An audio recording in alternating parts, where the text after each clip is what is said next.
Get up. You're embarrassing me." Nathan Whitmore said it loud enough for 300 people to hear, standing over his 7 months pregnant wife after she'd stumbled and dropped to one knee on the ballroom floor. He didn't reach for her hand. He straightened his cuff and stepped back so the photographers wouldn't catch them in the same frame. That was the night everything changed. Before we go further, please subscribe to the channel and stay with this story all the way to the end. And comment below with the city you're watching from, because I would love to see how far this story travels tonight. The Whitmore Technologies Founders Gala was supposed to be the greatest night of Nathan Whitmore's life, and for the first 2 hours, it was. The ballroom of the Aldrich Hotel on Park Avenue had been rented out entirely, every table dressed in white. Every waiter briefed on which of the 94 guests were investors and which were merely rich. There was a string quartet in the corner playing music nobody listened to. There were cameras from 3 business networks. There was a 40-foot banner behind the stage with Nathan's face on it, 12 feet tall, smiling that particular smile he had practiced in mirrors since he was 24 years old. And there was Claire. Claire Morgan Whitmore stood 4 steps behind her husband in a navy dress that had fit her 3 weeks ago and did not fit her tonight. Her feet had swollen sometime around 6 p.m. Her back had started aching sometime around 7. It was now 10:15, and she had been standing mostly on her feet for nearly 4 hours because Nathan had explained in the car that sitting made a pregnant woman look tired, and tired was not the story they were telling tonight. "You're not tired," he'd said, adjusting his tie in the reflection of the tinted window. "You're radiant. Say it back to me. Nathan, say it back." "I'm radiant," she said. "There she is." She had laughed then. That was the part that would haunt her later in the quiet years afterward, when she went back over the night in her mind, the way you press a bruise to see if it still hurts. She had laughed. She had let him say a thing like that to her, and she had laughed because that was what she'd been doing for 6 years, and she'd gotten so good at it that her body did it before her brain could object. A woman named Diane Kessler ran Nathan's public relations, and Diane had a phrase for what Claire was supposed to be that night. She'd said it out loud at the strategy meeting on Tuesday without any apparent awareness that Claire was sitting in the room. "She's the softening element," Diane said. "Colvin's people don't invest in wolves. They invest in family men who happen to be wolves, so the wife's the softening element." "That's my wife you're talking about," Nathan said, and for one warm second, Claire had felt something like hope. "That's the asset," Diane said. "Sorry, that's the asset you're married to." And Nathan had laughed. He'd laughed the same way she did. That was the thing about Nathan Whitmore that nobody outside the marriage ever understood. He wasn't a monster in the movie sense. He didn't shout at her in restaurants or throw things. He laughed when someone called his pregnant wife an asset because he genuinely could not locate anywhere in his body the muscle that would have made him stop laughing. At 10:15, Nathan took the stage. He was good. He was always good. He talked about starting the company out of a rented room in Long Island City with 2 laptops and a space heater. He talked about the 18 months when he ate cereal for dinner. He talked about the investors who told him no and the ones who said yes, and he thanked each one by name, and the room applauded in all the correct places. Then he said, "And none of it happens without one person." Claire's stomach dropped because she knew this part. "6 years ago, I met a woman who believed in me when the only thing I owned was a bad haircut and a business plan." Warm laughter. "Claire, come up here." She hadn't been told about this. That was the first crack. Small hairline almost invisible. Nathan planned everything. Nathan planned what she wore and what she said. And when she'd smile, and he had not told her she'd be walking up 11 carpeted stairs in front of 300 people at 10:15 at night in a body that had stopped being fully hers around month 5, which meant it wasn't a plan. It meant it was improvisation, and Nathan improvised only when he was winning. And when Nathan was winning, he stopped seeing her entirely. She went anyway. She got 7 steps up and her heel caught the lip of the carpet runner, and her balance, which had been a stranger to her since April, simply left. She didn't fall far. That mattered later when people described it.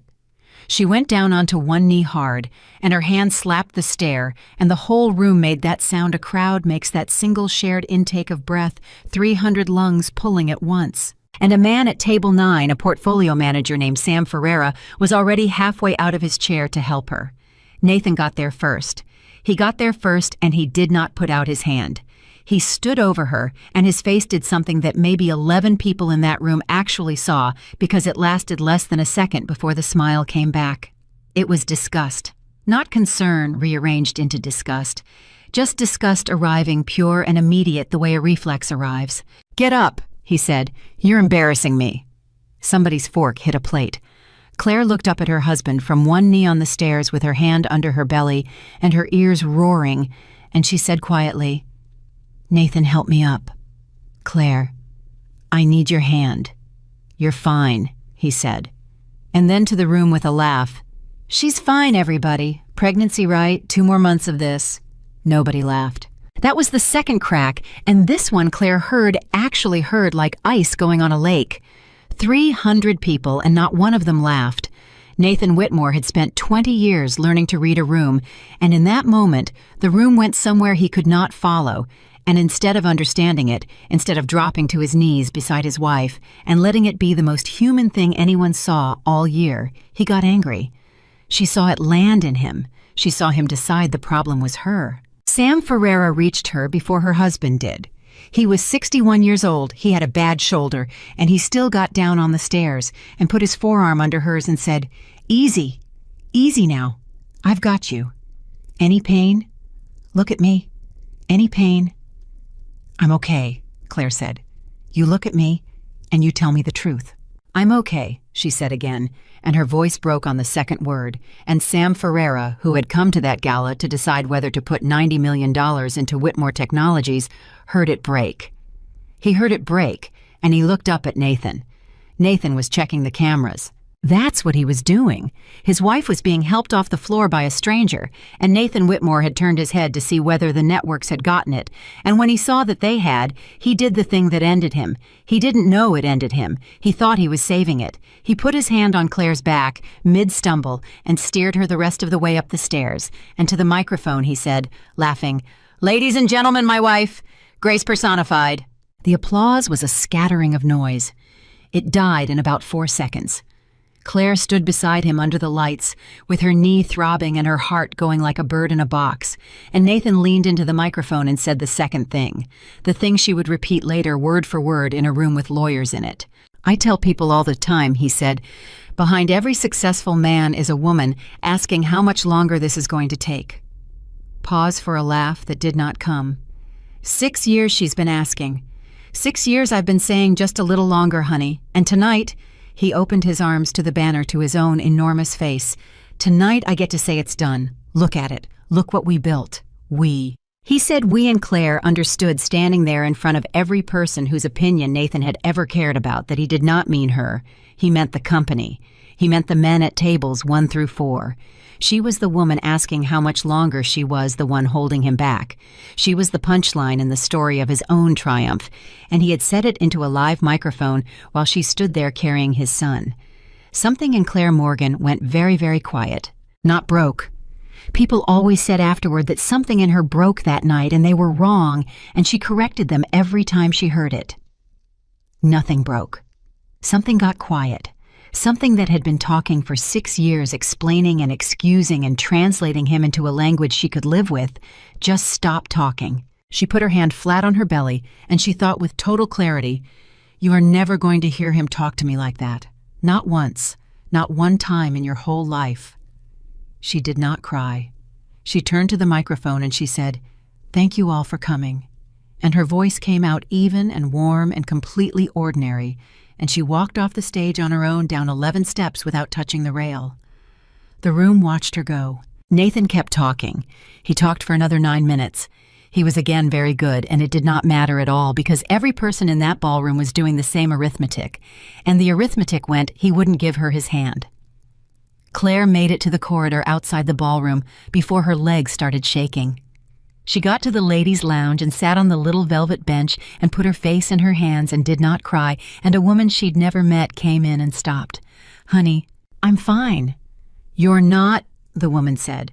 She was maybe 70. She sat down. She smelled like gardenias and hairspray, and she had a diamond on her hand the size of a chickpea. "I'm Maureen. I've been coming to these things for 41 years. "Claire, I know who you are." Maureen took a breath. My husband did that to me. In 1989. Not in front of 300 people. He wasn't that stupid, but he did it. And I want to tell you what I did about it because I have thought about it every single day since. Claire lifted her head. Nothing, Maureen said. I did nothing. I told myself he was under pressure. I told myself the baby needed a father. I told myself 100 beautiful, reasonable things, and I was married to that man for 32 more years, and he never once in 32 years apologized for it. Because why would he? I taught him he didn't have to. Claire's mouth was dry. He's not always.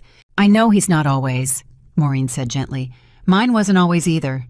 That's what makes it work, sweetheart. If they were always, we'd all leave in a week. They sat there. The music came through the wall, muffled and stupid. He's under a lot of stress, Claire said. There's a deal. It's the biggest thing he's ever. Claire. What? He looked at the cameras, Maureen said. You were on the floor and he looked at the cameras. I saw it. Sam Ferreira saw it. That whole room saw it. She put her hand over Claire's. Men show you who they are in the half second before they remember to perform. You just got a half second. Most of us wait 30 years for one. Claire sat very still. What did you do? She asked. After, in 1989. I've told you, nothing. No, Claire said. What did you want to do? And Maureen smiled, and it was not a nice smile at all. I wanted to let him finish building it, she said. The whole thing, every floor. And then I wanted to be standing there on the day he found out what it was sitting on. Claire didn't answer, but her hands had stopped shaking. She found Nathan 40 minutes later at the bar with Diane Kessler and a man from Colvin Partners named Alec Reyes. Nathan saw her coming and his face did a thing it had never done before, and it took Claire a moment to identify it because she had never seen it on him. He was scared. There she is, Nathan said. Everybody my wife who I love, who is fine, who took a spill and is fine. Nathan, Alec Reyes said, give it a rest. I'm just saying. Mrs. Whitmore, Reyes said, turning fully away from Nathan, which was in that world roughly equivalent to slapping him. Are you all right? Do you need a doctor? I can have a car here in 90 seconds. I'm fine, Mr. Reyes. Thank you. You're sure? I'm sure. Reyes looked at her for a long moment. He was maybe 50 silver at the temples, and he had a daughter, though Claire didn't know that yet. Well, he said, it's a hell of a party, Nathan. And he left. The silence he left behind had a shape to it. Diane Kessler said brightly, Okay, so that's fixable. What's fixable? Nathan said. That. Diane gestured vaguely at the entire ballroom.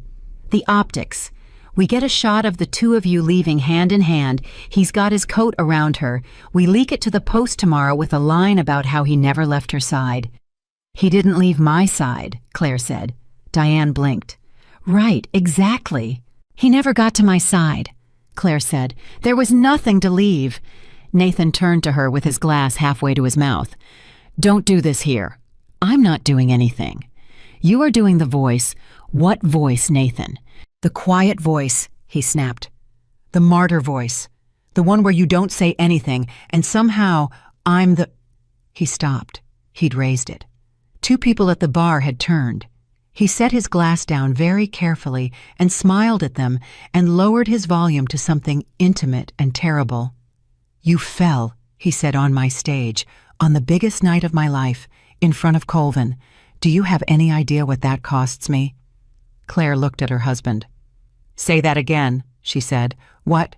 The last part. Say it again. Claire, you said what that costs me, she said.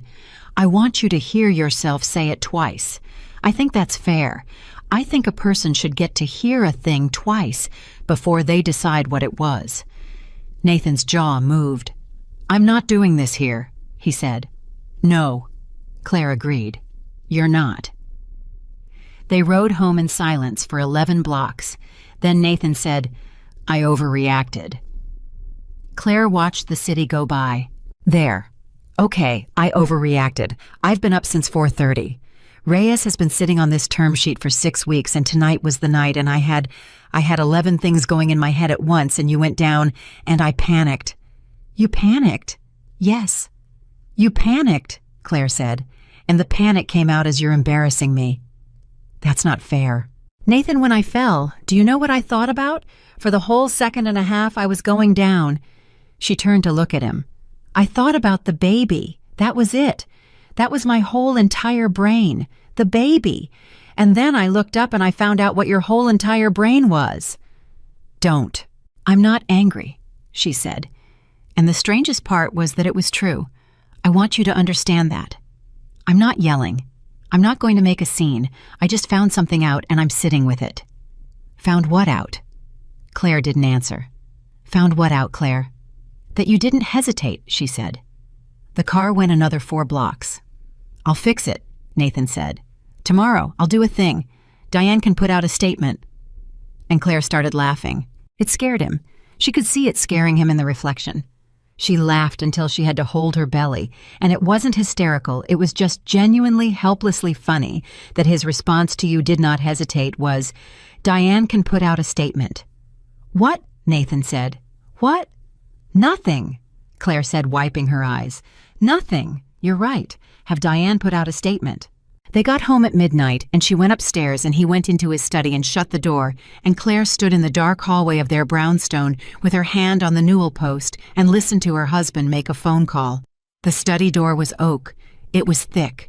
But the vent in the hallway ran straight down from his ceiling to the guest room, and Claire had known that for 2 years, and she had never once used it, because she had been a wife who did not do that. She went into the guest room and sat on the floor next to the vent. She was still in the navy dress. No, it's handled, Nathan was saying. Diane's on it. Reyes is a Boy Scout. He'll come around. Because there's nothing to come around from Cy, she tripped. I said a thing. It's a Tuesday. Pause. Yeah, well, the character clause is the character clause. That's why it's in there. That's why we agreed to it. Longer pause. No, listen to me. After close. Not before. You don't touch it before. Claire's hand was flat on the carpet. Because, Nathan said, and he sounded tired and reasonable, and it was the reasonableness that Claire would remember for the rest of her life. If I do it before close Colvin walks. The clause is about stability. You know what reads as unstable filing while your wife is 8 months pregnant. A laugh. I know. I'm not a monster. Cy, I'm on a timeline. Claire did not move. Q1, Nathan said. The money's wired, the lockup's done, the kid's born, everybody's had a nice Christmas, and then in January we sit down like adults, and I make her a very generous... Pause. No, she'll take it. She's not Cy, you don't know her. She's not like that. She's not a fighter. She's the most agreeable person I've ever met in my life. Something in the vent whined faintly. Claire had leaned into it. That's why I married her, Nathan said. And then a second later, quieter, almost fond, look, her family's nothing. Dad's a retired accountant out in Connecticut or something, drives a Buick. There's nobody to call. That's not cruelty, that's just math. She's got a friend who's a lawyer, that's the only real exposure, and Rachel Bennett does contracts, she's not going to war with me. A pause. Right, okay, so Q1, not a day before. Go to bed, Cy. The call ended. Claire sat on the floor of the guest room in a navy dress that didn't fit at 12:20 in the morning with her son turning over inside her, and she did not cry, and she did not scream, and she did not get up. She just sat there and let it finish arriving. Because it was arriving in pieces, and each piece was worse than the last. After close. That was the first piece. He was going to leave her, and he'd known it long enough to have a quarter picked out. That was the second piece. The kid's born, everybody's had a nice Christmas. Her son had a slot in a timeline. That was the third. But the fourth piece was the one that changed everything, and Claire understood sitting there that the fourth piece was the only one that mattered. Her family's nothing. There's nobody to call. Claire Morgan pressed both hands over her mouth, and what came out was not a sob. It was a laugh. She had hidden it for 6 years. She had done it so well and for so long that she'd almost let herself forget it was a decision. When she was 24 and she'd met a broke, brilliant, hungry man at a bar in Long Island City who talked to her for 4 hours about a business plan without once asking what her father did, she had made a choice, and she had made it on purpose, and she had kept it every single day since. She'd used her mother's maiden name at work. She'd told him her father was retired, which was technically narrowly lawyer-approvingly true.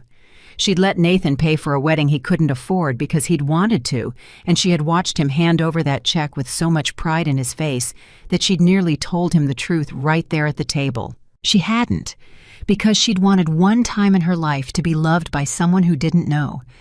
And she'd gotten her wish. God, she had gotten exactly her wish. Dad's a retired accountant out in Connecticut, drives a Buick. He did drive a Buick. That part was true. Edward Morgan had driven the same 2009 Buick for 17 years because he said a man who needs a car to tell people who he is has already told them. The rest of it was not true. The rest of it was that Edward Morgan had founded Morgan Capital Group out of a 2-room office in 1981 with borrowed money and had spent 44 years turning it into one of the largest privately held investment firms in the United States. That he sat on nothing and appeared in nothing and gave interviews to no one. And that if you were a man raising $1 billion round in the technology sector in the city of New York, the odds that some part of that money touched Edward Morgan's hands on its way to you were not small. They were, in fact, in Nathan Whitmore's specific case, 100%. Claire didn't know that yet. That was still 11 days away. What she knew sitting on the guest room floor at 12:22 in the morning was one simple thing, and it went through her like a current. He thinks there's nobody to call. She got up. Her knees screamed. She ignored it. She walked to the window and looked out at the street, and she thought about Maureen in the ladies' lounge saying, "I wanted to let him finish building it," and she thought about Sam Ferreira's forearm under hers, and she thought about her husband's face in the half-second before he remembered to perform. Then she took out her phone and she called Rachel Bennett. It rang 4 times. "Do you know what time it is?" Rachel said. "Rach?" Rachel Bennett had known Claire Morgan since they were 19 years old, and she heard something in that one syllable that had her sitting up in the dark in her apartment on West 11th. "Where are you?" Rachel said. "Home." "Is he there?" "He's downstairs." "Are you safe?" "Yes," Claire said. "Rachel, I need to ask you something, and I need you to answer me like a lawyer and not like my friend." "Okay." "If a man's investment deal has a character clause in it," Claire said, "and that man has been recorded in a room with 300 witnesses and 3 television cameras telling his pregnant wife that she's embarrassing him." She stopped, steadied. "And if that same man has been telling people for months that he intends to file the day the money clears—" Rachel didn't say anything. "How much trouble is he in?" Claire said. The line was quiet for a long moment. "Claire," Rachel said carefully, "are you asking me a hypothetical?" "No." "Are you asking me whether you should leave him?" "No," Claire said. And her voice when it came was so calm that Rachel Bennett would tell people about it for the next 20 years. "I'm asking you how long it takes," Claire said, "to find out what he actually signed." 4 days, Rachel said. "Maybe 5. Claire, listen to me. Don't say another word on this phone." "Why?" "Because it's on his family plan," Rachel said, "and I've watched that man read his own board's texts over their shoulders on an elevator. Go to bed. Be normal. Be so normal it hurts. I'll be at your door at 7. Claire hung up and stood in the dark for a while, and then she did something she would think about later with a kind of cold admiration for herself. She took off the navy dress. She hung it up. She put on the robe Nathan had bought her in Positano, the one he always said made her look like a woman in a movie, and she walked downstairs and she opened the study door and she said, "Come to bed." Nathan looked up from his laptop like a man who'd been braced for a war and handed a sandwich. "Yeah," he said. "It's late," Claire said. "Come to bed." And he did. He came upstairs and he got in beside her, and after 11 minutes he said into the dark, "I really am sorry." "I know," Claire said. "I love you." "I know," Claire said. And she lay there with her eyes open until 4:15 in the morning, listening to her husband breathe, thinking about the word timeline. Rachel Bennett came at 7 with 2 coffees and a face like a closed door. Nathan had already left. He'd left at 5:40 because Alec Reyes had a 6:30 flight, and Nathan had decided somewhere in the night that a personal appearance at Teterboro would fix it, and Claire had watched him tie his shoes with tremendous energy and thought he still doesn't know what happened last night. "Okay," Rachel said, sitting at the kitchen island. "Tell me all of it. Start where you fell." "I didn't fall. I went down on one knee." "Fine." "It matters," Claire said. "It matters because if I'd fallen, if I'd been on my back, if there'd been blood, he'd have helped me. I think. I've been up all night deciding whether I think that, and I think I do." Rachel put her coffee down. "Claire, I need to be fair to him. You need to be fair to him." "Yes," Claire said, and her voice did something, then cracked and reformed in the space of a breath. "Because if I'm not fair to him, then this is revenge. And I'm not going to spend the rest of my life explaining to my son that his mother did something out of revenge. So we're going to be scrupulous, Rachel. We're going to be so scrupulous it's boring. Everything I say from now on has to be true, and I have to be able to prove every word of it, and if at any point I can't, we stop." Rachel looked at her for a long moment. 6 years, she said. 6 years I've been waiting for you to talk like that. "Don't. I'm allowed one," Rachel said. "One, that's it, and then I'm your lawyer." She opened her bag. "Now tell me about the vent," Claire told her. All of it. Word for word, because Claire Morgan had the kind of memory that had made her the best editor at her magazine before she'd quietly let that go too. And when she got to her family's, nothing, there's nobody to call. Rachel Bennett stopped writing. Her pen just stopped. "Say that again," Rachel said. "He said there's nobody to call. He said your father's a retired accountant. With a Buick." Rachel sat back on the stool. She put both hands flat on the counter, and then she laughed once, a short, shocked bark of a thing, and said, Claire, honey, does he genuinely not?" "He genuinely doesn't. In 6 years." "He never asked," Claire said. "That's not a figure of speech, Rachel. He has never asked. He met my father 4 times. 4. Twice at the wedding, once at Thanksgiving, once at the hospital when Mom, and every single time, my dad asked him 9 questions, and Nathan answered all 9, and never asked one back. Not one. And afterward in the car, Nathan would say your dad's a sweet guy, and I'd say yeah, and that was it. That was the whole relationship. 6 years. Your father," Rachel said slowly, "who runs one of the largest private investment yes, and Nathan Whitmore, who raises money for a living, yes, has been sitting across a Thanksgiving table from him 4 times and never asked him a single question about money." "Not one," Claire said. Rachel put her face in her hands. "That's the most damning thing I've ever heard in my life." "It's not damning," Claire said. "It's worse. It's incurious. Rachel, he doesn't hate my father. He doesn't think about my father.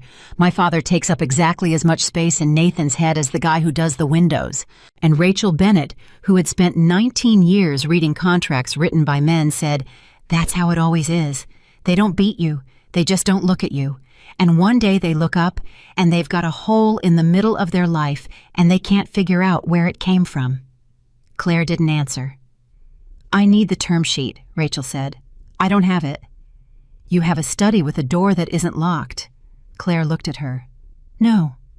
"Claire." "No," Claire said. "Absolutely not. Do you know what he'd do with that? Do you know how fast this stops being about what he did to me and starts being about what I did to him? He'd have a story. He'd have his story back. Diane would have it in the Post by Thursday, unstable wife rifles through husband's office." She shook her head. "I'm not giving him a story. He gets nothing from me. Not one thing he can use." "Then what do you want me to do?" "I want you to find it somewhere else," Claire said. "It exists in more than one building." Rachel stared at her. "You're really good at this," she said. "That's unsettling." "I've been married to him for 6 years," Claire said. "I've been in the room for every negotiation he's ever had. I used to bring him coffee at 2 in the morning, and he'd talk out loud while he worked because he liked an audience. Rachel, I know how he thinks better than his own board does." Her hand went to her belly absently the way it did now 100 times a day. "That's the part he never priced in. He kept me close because I was decoration, and decoration hears everything." The Colvin Partners term sheet took Rachel Bennett 6 days, not 4. It took 6 days because she didn't go get it. She never touched it. What she did instead was the thing lawyers do that never makes it into movies, which is that she made 11 phone calls to people she'd gone to law school with and did 9 favors and called in 4. And on the 6th day, a woman named Priya Raman, who was outside counsel to a fund that was a limited partner in a fund that was co-investing in the round, said the following sentence over a salad in Bryant Park. "I can't show you anything, but I can tell you that if you're asking about Clause 14, you're asking about the right clause." 14, Rachel said. "I didn't say that." "What's the trigger?" Priya ate some salad. Hypothetically, in deals structured like this one, and I have no idea how this one's structured, a founder-dependent round with a 9-figure check and a lockup will sometimes carry a representation. The founder reps that there's no pending or contemplated event that would materially alter the public perception of his personal conduct or the stability of his household, hypothetically.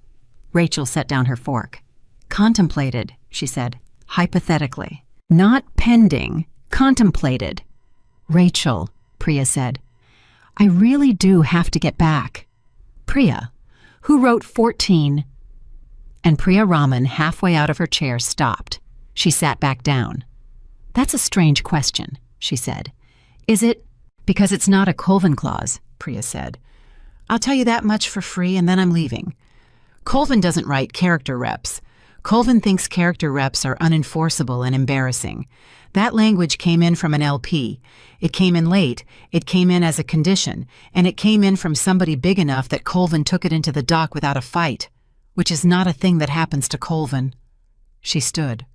Somebody wanted that clause in there, Rachel. Somebody made it the price of the money. Who? I don't know, Priya said. And I mean that. It's papered through 2 funds. But I'll tell you what I told my associate when I read it because I read it twice, and it stuck with me. She put on her sunglasses. It doesn't read like a lawyer wrote it. It reads like somebody's father wrote it. Rachel Bennett sat in Bryant Park for 11 minutes after she left. Then she called Claire and said 4 words. Where is your dad? Claire went to Connecticut on a Saturday alone and told Nathan she was seeing her mother's sister, and Nathan said, sure, take the car, without looking up from his phone, and that was the entire conversation. And Claire drove 90 minutes north, thinking about how the last honest conversation of her marriage had lasted 6 seconds and been about a car. Edward Morgan was 71 years old. He was in the garage when she pulled in doing something unnecessary to a lawnmower. He paid a man to service twice a year, and when he saw the shape of his daughter getting out of the car, he put down the wrench and wiped his hands on a rag and said, Well, hi, Dad. You're big. I'm enormous. You're beautiful, Edward Morgan said. You're also enormous. Both things are allowed to be true. And then he looked at her face, and everything about him changed, and he said quietly, Come inside. She got about 4 sentences in before she stopped being able to talk. She'd planned it in the car. She'd planned it the whole way up 95, a calm chronological summary, gala stairs, microphone, vent, timeline. And she got as far as he said, Get up, you're embarrassing me. And then her throat closed, and she sat at her father's kitchen table. 32 years old, 7 months pregnant, and cried like she was 9. Edward Morgan did not say anything. He got up.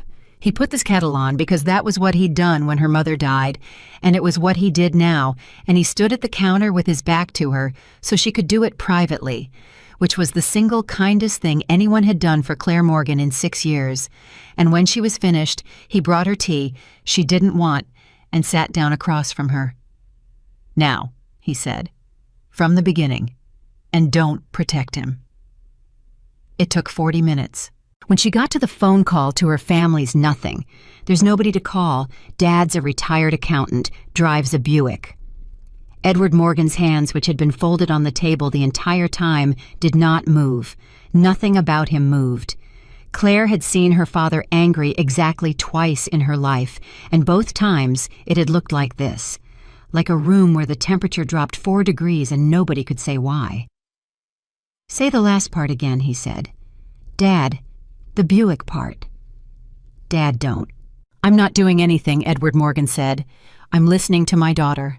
That's all I've done since you were born, and it's all I'm doing now. Say it again. He said her family's nothing. There's nobody to call. The kettle ticked as it cooled. Claire, her father said, I want to ask you something, and I want you to understand that whatever you answer, I'll do it. And I won't ask twice, and I'll never bring it up again as long as I live. Okay. Do you want me to do nothing? Claire looked up. Because I will, Edward Morgan said. You've spent 6 years keeping me out of it, and I've respected that every single day, and it cost me more than, you know. You want to walk away from him quietly with a settlement and never see me lift a finger. I'll sit right here in this kitchen and I'll fix a lawnmower that doesn't need fixing, and I will never say his name again. That's on the table. That's genuinely on the table. So I'm asking, Claire didn't answer for a long time. "You'd really do that," she said. "Sweetheart." Her father said, "I've been doing it for 6 years." And that was the sentence that broke her more than the stairs, more than the vent. Because she understood sitting in her father's kitchen that he had known, not the specifics, but he had known something was wrong, and he had watched it 4 Thanksgivings and a wedding and a hospital waiting room, and he had said nothing because his daughter had asked him for one thing in her whole life, and the one thing was, "Let me do this myself." "How long have you known?" she said. "Since the wedding." "Dad, he gave a 9-minute toast," Edward Morgan said, "at his own wedding, and he said your name 4 times, and he said I 41 times. I counted. I sat there with your mother's chair empty next to me, and I counted." He turned his cup a quarter turn. "And then I went home, and I told myself I was a bitter old man who didn't want to lose his daughter, and I decided I'd rather be wrong and have you than be right and have a grudge. So I shut up. For 6 years I shut up." He looked at her. "That's the worst thing I've ever done. I want you to know that. In 44 years of business, I have done some hard things, and the worst one was sitting at a table with that boy and passing him the potatoes." Claire put her hand over her father's hand, and then she said, "Dad, there's a clause." Edward Morgan didn't move. "In his round," Claire said. "Rachel found it. There's a character clause, and nobody can figure out where it came from, and Colvin doesn't write character clauses, and it came in from a limited partner, late, as a condition." Her father was extremely still. "Rachel's friend read it," Claire said, "and she said, and I'm quoting her exactly, she said it doesn't read like a lawyer wrote it.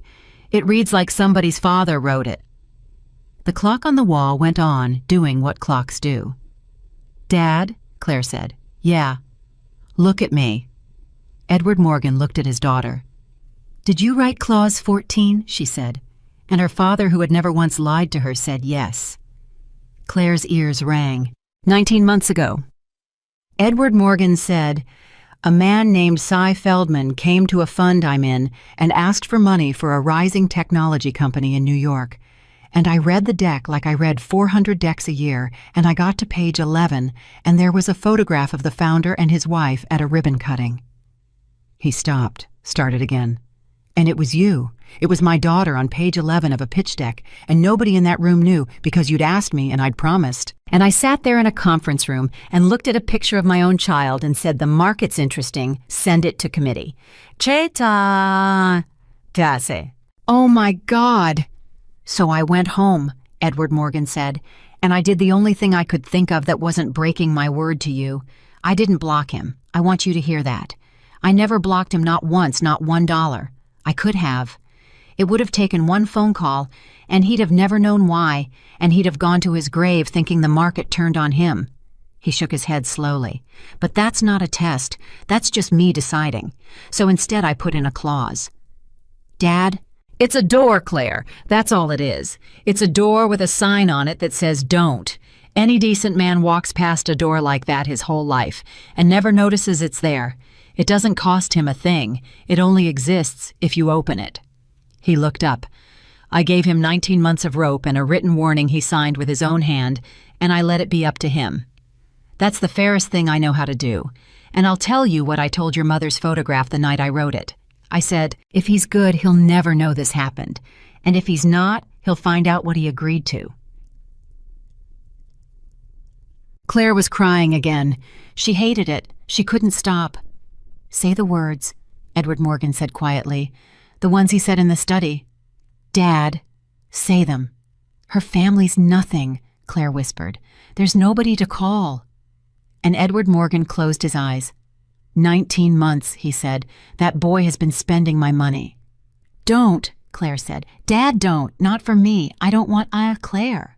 I don't want to be the woman whose daddy fixed it." It came out of her at a volume that surprised them both. "Don't you understand? That's exactly what he thinks I am. He thinks I'm decoration. He thinks I'm agreeable. He thinks I'm the softening element. And if you walk in there and blow him up, then he gets to spend the rest of his life telling people at parties that he was destroyed by his wife's rich father, and I will have proved him right. I'll have proved him right forever. He'll never have to look at what he did on those stairs. Not once. You'll have given him somewhere else to look. Da mi ma somebody. Edward Morgan sat back. Well, he said.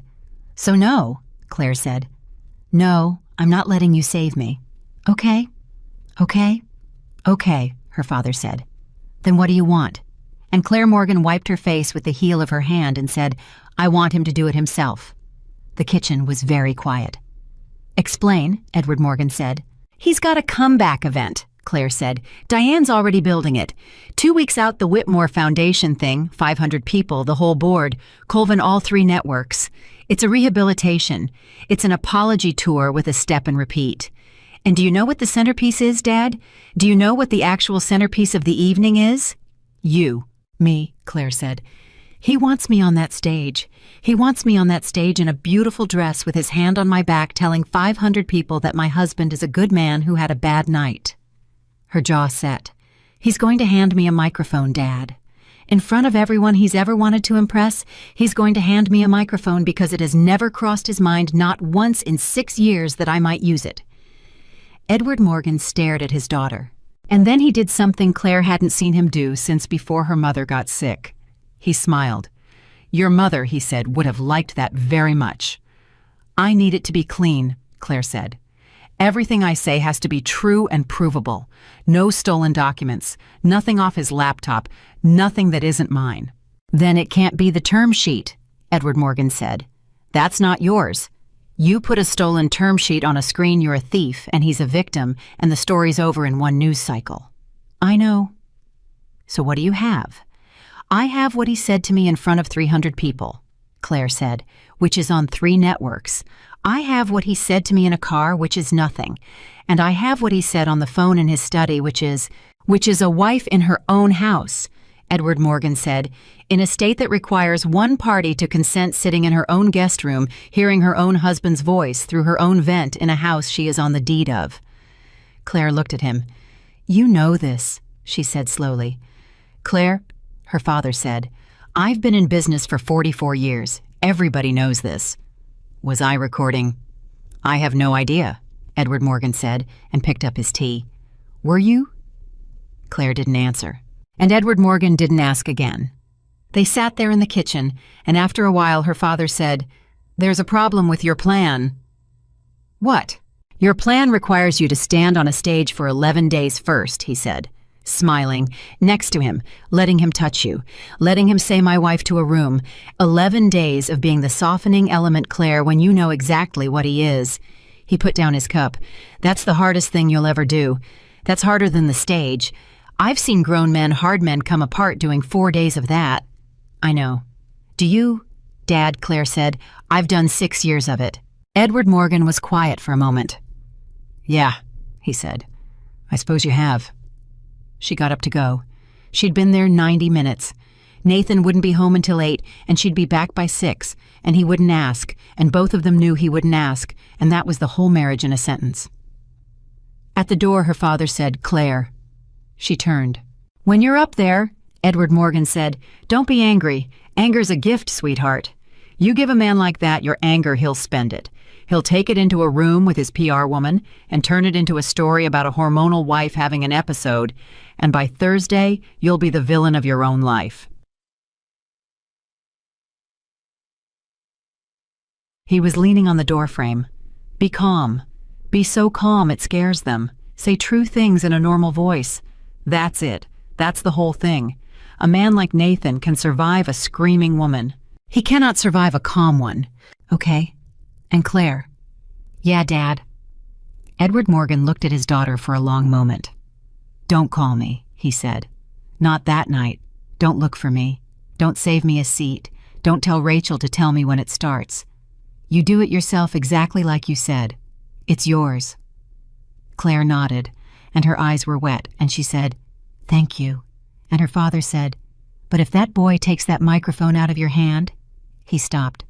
Dad, I'm just saying, Edward Morgan said mildly, that I do own a suit. Claire drove home. She got in at 5:50. Nathan got in at 8:20, and he was electric. He was lit up. He came through the door, already talking, and he crossed the kitchen and kissed her on the forehead for the first time in 9 weeks. It's back, he said. Claire, it's back. Reyes called. We're closing. Second week of January, wire clears. It's done. It's done. It's actually done. That's wonderful, Claire said. And Diane's got the foundation thing locked. 5th of December, 500 people, all 3 networks. He was pouring a drink, moving he couldn't hold still. And listen, this is the good part. This is the part you're going to love. I'm putting you up there. Claire went very still. Not a speech, Nathan said. Nothing scary. I know you hate that. Just 2 minutes. Just you and me. You say something about the foundation, about the baby, about, us. He turned around with the glass in his hand, and he was glowing. He was so pleased with himself, he had never in his life looked more like the man she'd met in a bar in Long Island City.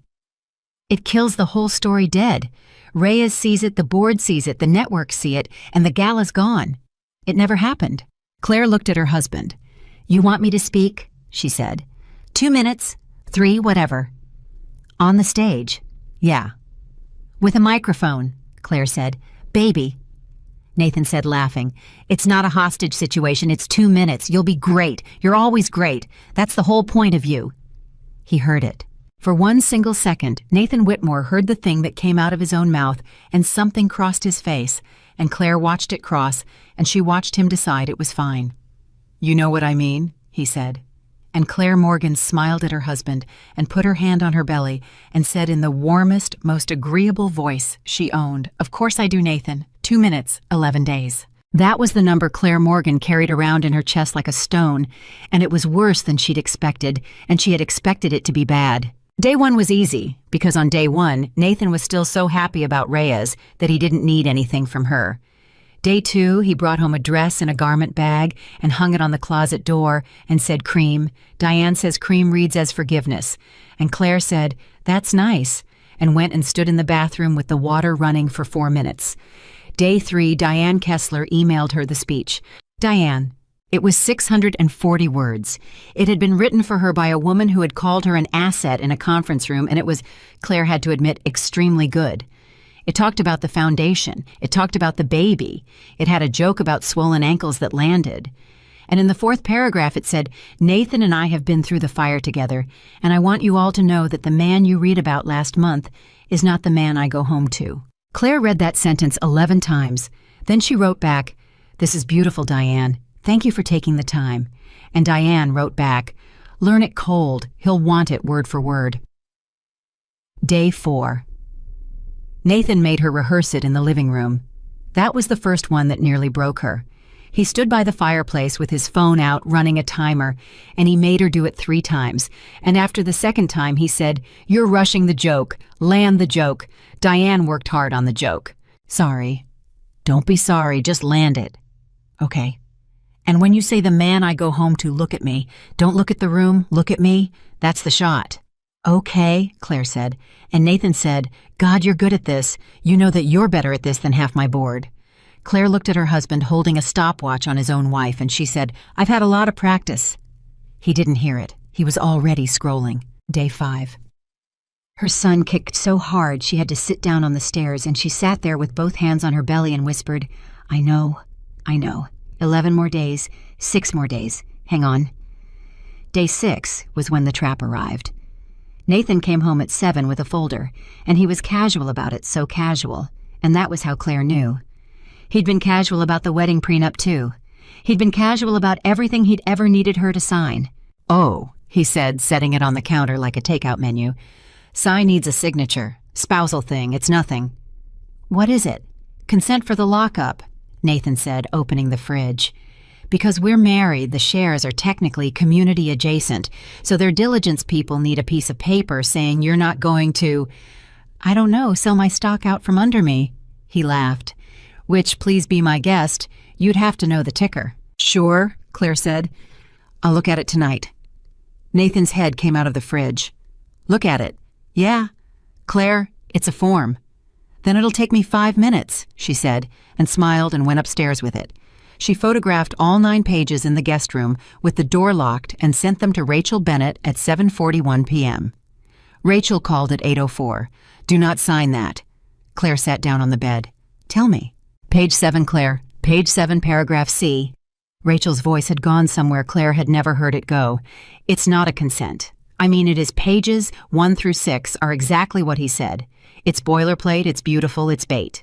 And then, on page 7, there's a mutual non-disparagement and confidentiality undertaking that binds you personally, individually, for 4 years, covering, and I'm quoting, any statement written or oral, public or private, concerning the founder's character, conduct, or household.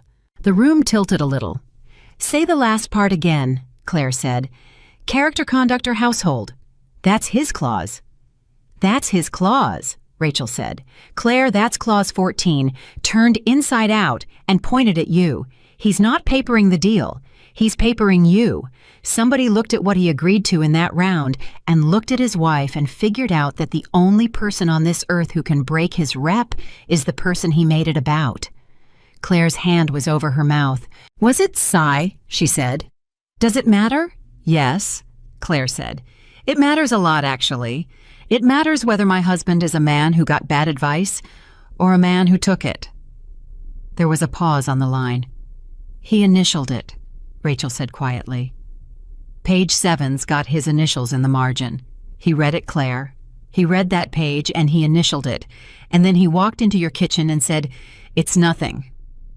Claire didn't say anything for a long moment. Then she said, "How much time do I have?"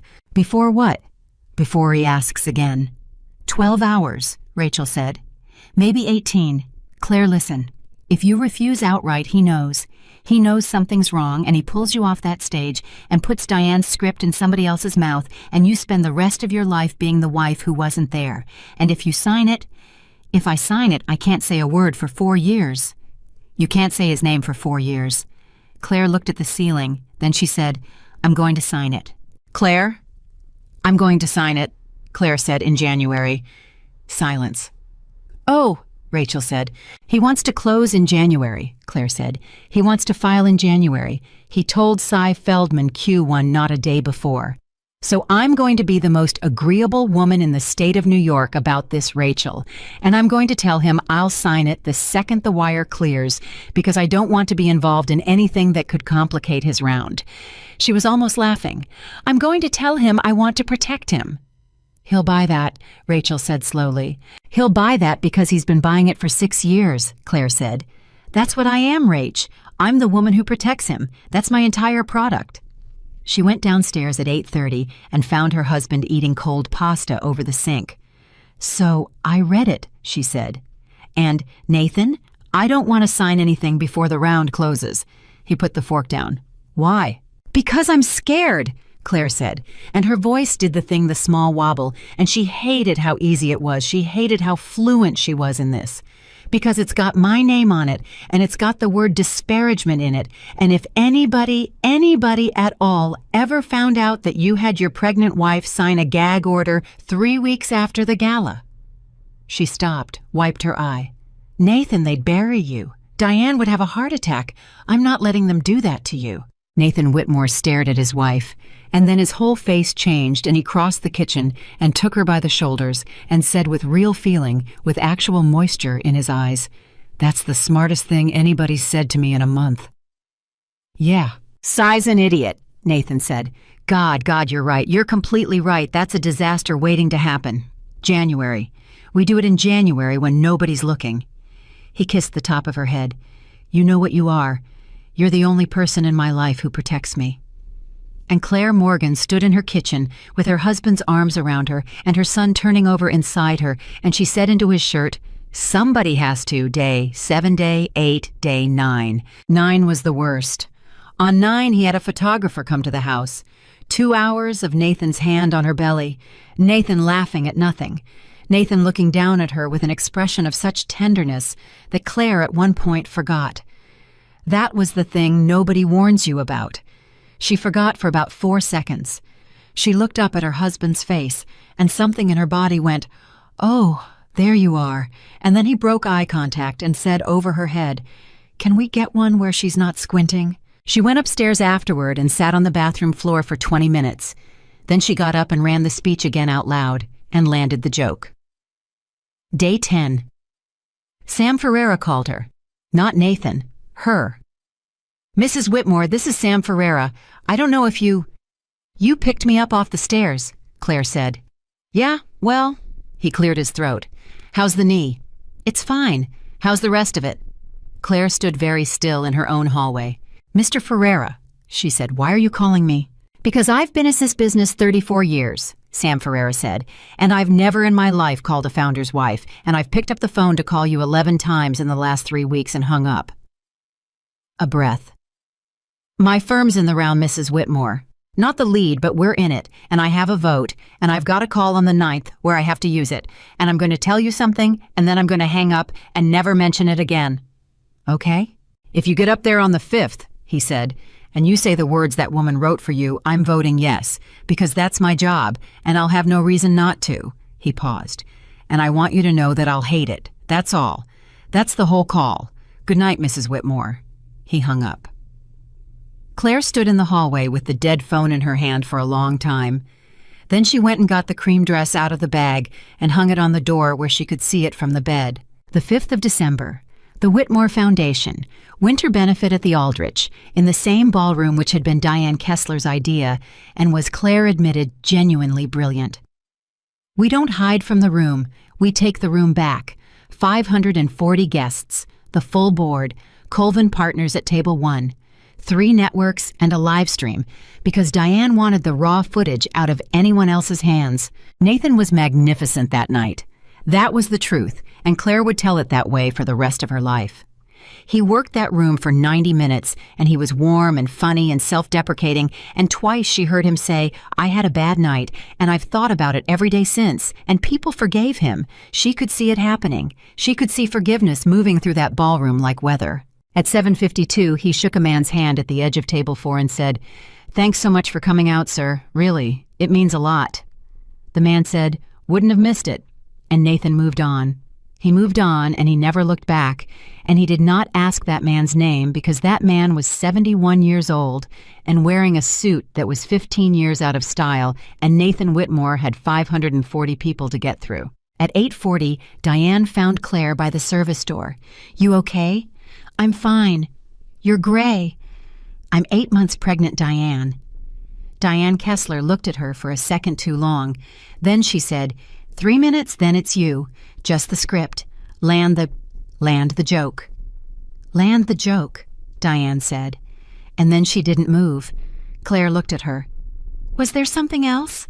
Diane Kessler's mouth opened, closed. I have a daughter, she said. I know. She's 26, Diane said. She's a paralegal. She's got a boyfriend I don't like. She was talking to the floor. I was in the room at the Tuesday meeting when I said the thing about the softening element. I remember, Claire said. I've said worse things in worse rooms and slept fine, Diane said. I want you to know I haven't slept since the gala. That's not an apology. I'm not apologizing. I'd do it again. It's my job. She finally looked up and her eyes were wet and furious. But he laughed, Claire. I said it and he laughed, and I've been in this business 20 years and I've never had a client laugh at that. Not once. They always flinch. He didn't flinch. Claire didn't say anything. Anyway, Diane said, and cleared her throat and became a professional again in the space of 1 second. 2 minutes, you'll be great. And then turning away so quietly that Claire almost missed it. You'll be great at whatever you decide to do up there. Claire's head came up. Diane Kessler was already walking. 8:44. Nathan on the stage hitting his marks. The room warm. The room his again. And then, and listen, I'm not going to stand up here and tell you I'm a good husband. I'm going to do something better. I'm going to bring up the only person who'd know. Laughter. Real laughter. Ladies and gentlemen, my wife, Claire.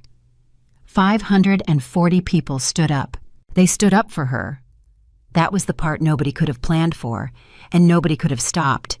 And Claire climbed 11 carpeted stairs slowly, with her hand on the rail this time, and 540 people in that ballroom got to their feet and applauded a pregnant woman, and it went on for 19 seconds. Nathan put his hand on her back. He leaned into her ear, smiling at the room, and he said, "Told you." And Claire Morgan stepped away from her husband's hand and took the microphone off the stand. "Thank you," she said. "Please sit down, please. I'm the one who should be sitting." Laughter. They sat. 540 faces. "Diane Kessler wrote me a speech," Claire said. Somewhere at table 9, Sam Ferreira set down his glass. "It's a really good speech," Claire said.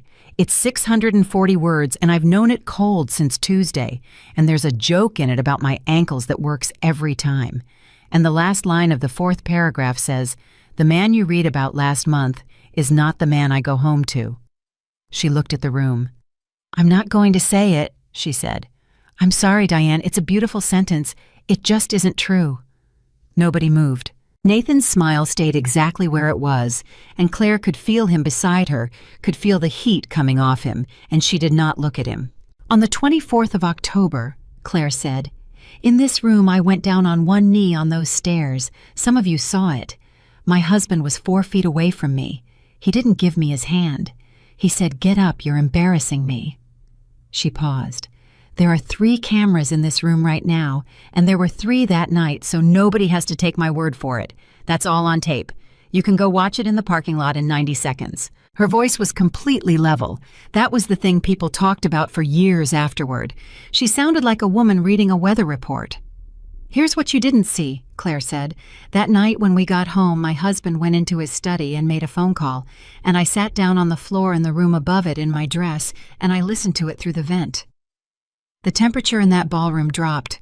"He was talking to his lawyer," Claire said, "and he told his lawyer that he intends to file for divorce in the 1st quarter of next year.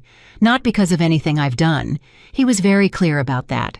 He was going to wait until his round closed and his lockup cleared, and until after our son is born, and until after Christmas because—" And here, for the only time in the entire 2 minutes, Claire Morgan's voice moved just slightly. "And because filing while your wife is 8 months pregnant reads as unstable. And there's a clause in his deal about stability.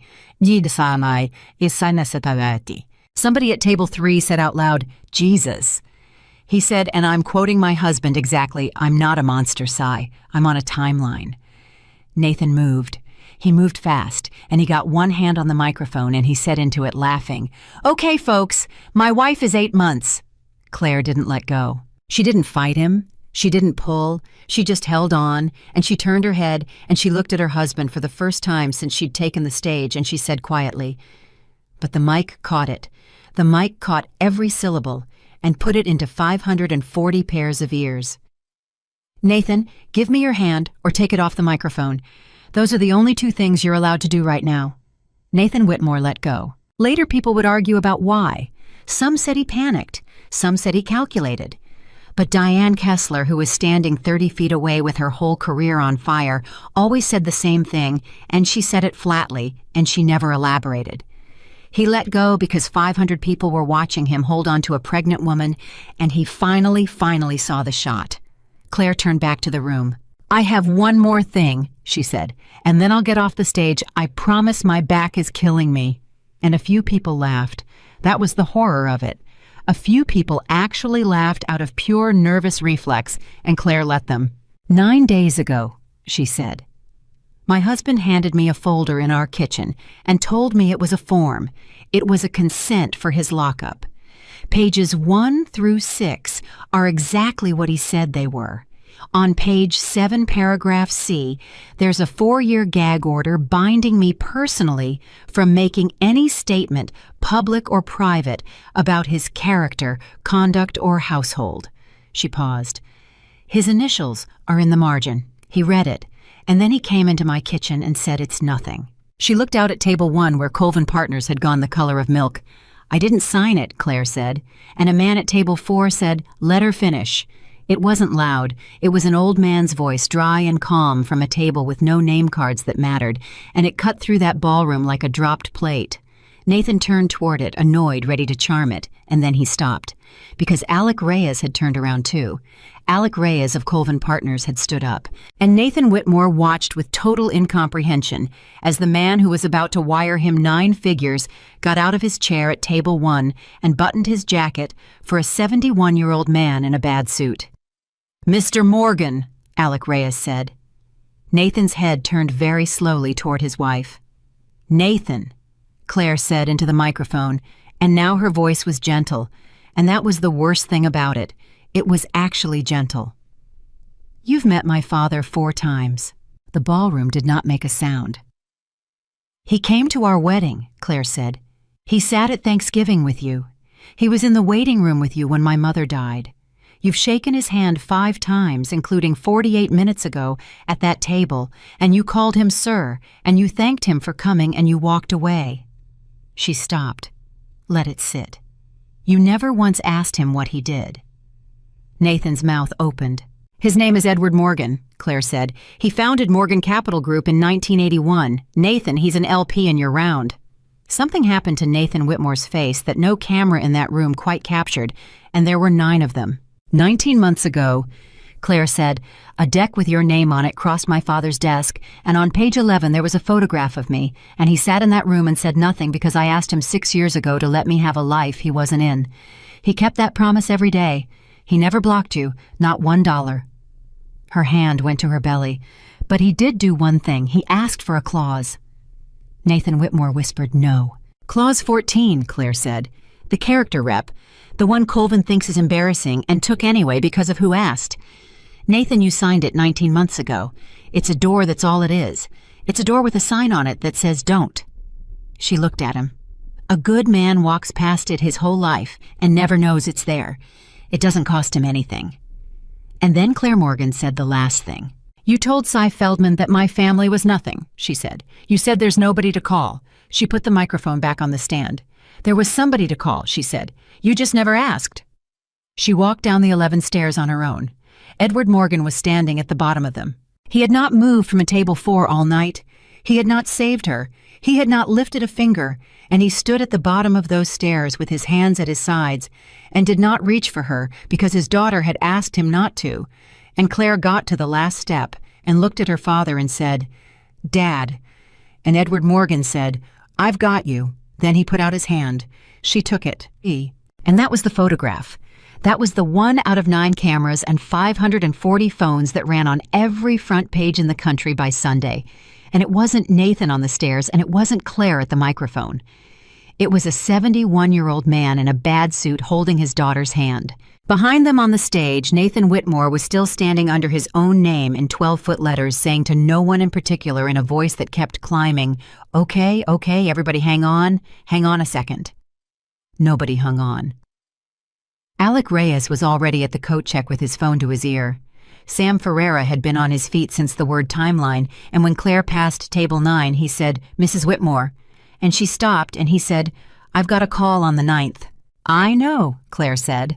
"I'm going to enjoy it," Sam Ferreira said. Diane Kessler was standing by the service door with her arms crossed and her jaw set, and as Claire went past her, she said without turning her head, 640 words, and you didn't use one of them." "I used one," Claire said. "Thank you."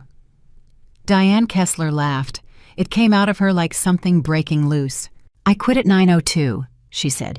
"Just so you know, 2 minutes before you went up. It's in writing." She wiped her face with the back of her wrist and grinned wet and wrecked and free. "I'm going to tell people it was principle. It was going to be principle." Nathan caught them at the doors. He got there ahead of the crowd, and he was breathing hard, and his tie was crooked for the first time in 6 years, and he looked past Claire directly at her father and said the only thing left in him. "Sir? Mr. Morgan? Ed, listen to me.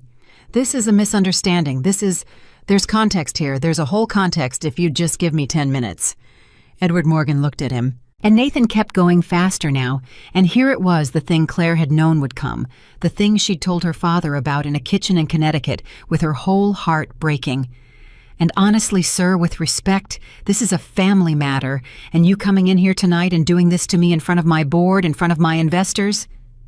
"Nathan," Claire said. He didn't stop. "You've destroyed a company, do you understand that? 19 months. You put a trap in my paper for 19 months. What kind of man does that to his own—" Nathan Whitmore stopped, and Claire Morgan, standing between her husband and her father, with her son kicking under her hand, said, "He didn't do anything to you." Nathan stared at her. "He sat at table 4 for 2 hours, and he didn't say a word," Claire said. "He didn't call your board. He didn't call Colvin. He never blocked you not $1, not once in 19 months. All he ever did was write down a promise and let you sign it." She shook her head slowly. "Nathan, you did this. On the 24th of October, at 10:15 at night, in front of 300 people, you looked at the cameras instead of your wife. That's the whole thing. That's the entire event. Everything after that is just paperwork catching up." Nathan's eyes were moving between them, fast hunting. "You planned this," he said. "You planned this. You've been for weeks, you've been—" And his voice cracked open, and out of it came the truest thing he'd said in 6 years. "You were lying to me." And Claire Morgan looked at her husband with something that was not triumph and was not even anger. It looked to the 4 people close enough to see it almost like grief. "Yes," she said, "for 11 days. Then she walked out through the doors on her father's arm. The car was on 57th before Claire said anything at all. "Dad." "Yeah." "You said you wouldn't come." Edward Morgan looked out the window. "I said don't call me," he said. "I never said I wouldn't buy a ticket." "Table 4. $900, her father said. "Chicken was terrible." And Claire Morgan started laughing, and then she was crying, and then she was doing both at once with her forehead against her father's shoulder while the city went by, and Edward Morgan put his arm around his daughter for the first time in 6 years and said absolutely nothing, because he had learned a long time ago that the kindest thing a man can do is shut up and hold still. At 11:40 that night, Claire's phone rang. It was Nathan. She looked at it. She let it go. It rang again at 11:41. And 11:43, and 11:46. By 1 in the morning, he had called her 31 times, and Claire had not answered a single one, and at 1:15 the call stopped and a text came in instead, and the text said, "I'm going to lose everything. Please, please, Claire, please pick up." She read it 4 times. Then she put the phone face down on her father's guest room dresser and lay in the dark in a house she'd grown up in, 32 years old, 8 months pregnant, and she did not sleep, and she did not pick up, and around 3 in the morning her son woke up and started moving, and she put both hands over him and whispered, "That's the last thing he ever gets from me. That's it. That was the last one." Rachel Bennett called at 6:20. "Are you sitting down?" "Rach, it's 6:20. "Claire, are you sitting down?" "I'm lying down." "The live stream," Rachel said. "Diane's live stream, the one she set up so nobody else would own the footage." She was talking very fast. "It's at 9 million views. It went up 9 hours ago. It's at 9 million, and it's climbing about 400,000 an hour, and I have been on the phone since 4. Claire sat up. "9 million, she said. "Claire, the clip's not even the speech." Rachel's voice cracked. "That's what I'm calling to tell you. The clip that's moving isn't you at the microphone. It's 41 seconds long, and it's got 11 million on its own, and it's just the stairs. The stairs. You coming down, and your dad standing there with his hands at his sides, not touching you, and you saying, Dad, and him saying, I've got you." Rachel stopped, breathed. 41 seconds. Somebody put a caption on it. You want to hear the caption? "No." This is what it looks like when a man loves his daughter. Claire put her hand over her mouth. "It's on every morning show in the country," Rachel said. "In about 90 minutes, it's going to be on every morning show on Earth. Claire, my office, got 400 emails overnight. Not press, women. 400 women. Claire from Ohio and Texas and Scotland, all writing the same email, and the email says he did that to me too, and nobody filmed it." Claire didn't say anything for a long time. "Claire, I'm here. Say something." "I don't know what to do with that," Claire said, and her voice was very small. "Rachel, I don't know what to do with 400 women." "Well," Rachel said, "you've got about 6 hours to figure it out, because at noon it's going to be 4,000. At 9:05 that morning, Colvin Partners issued a statement that was 2 sentences long and said nothing and meant everything. They were pausing the transaction pending review of the founders' representations under Section 14 of the term sheet. That was it. That was the whole statement. By 9:40, the number was on Bloomberg, and the number was that Whitmore Technologies had been going to close at $1.1 billion, and by 10:15, there were 4 separate law firms in Manhattan on the phone with people who owned pieces of the company, and by noon, a man named Gerald Vance, who had been Nathan's board chairman for 4 years and had personally cut the first check, said the sentence that finished it. He said it to a reporter off the cuff, walking to a car. "I'm not going to comment on the marriage," Gerald Vance said. "I'll comment on the folder." He had his pregnant wife's signature lined up on a gag order and told her it was a form. "That's not a bad husband. That's a man practicing on his own family." He got in the car. Then he leaned back out. "And if he practices on them, he practices on us." That quote ran for 11 days. Tyson. At 2 that afternoon, Cy Feldman resigned as outside counsel to Whitmore Technologies and issued a statement through a publicist claiming he had advised against the folder. At 2:20, a person who was not Claire and was not Rachel, and was never identified, but who had once run public relations for Whitmore Technologies and had quit at 9:02 on the 5th of December, provided a single document to the Wall Street Journal. It was an email. It was dated 11 days before the folder. It was from Cy Feldman to Nathan Whitmore, and it was 6 words long. "This is aggressive. Are you sure?" And underneath it, Nathan Whitmore had replied, "She'll sign anything. She always does." Claire read that one in her father's kitchen at 2:45 in the afternoon with a cup of tea going cold in front of her, and Edward Morgan watched her read it and watched her set the phone down and watched her stare out the window at a lawn she'd learned to walk on. "Sweetheart, I'm okay." "Claire, I said I'm okay, Dad." "You're not," her father said. "And that's allowed. That's actually allowed, you know. You can win and still be on the floor about it. Those aren't opposites.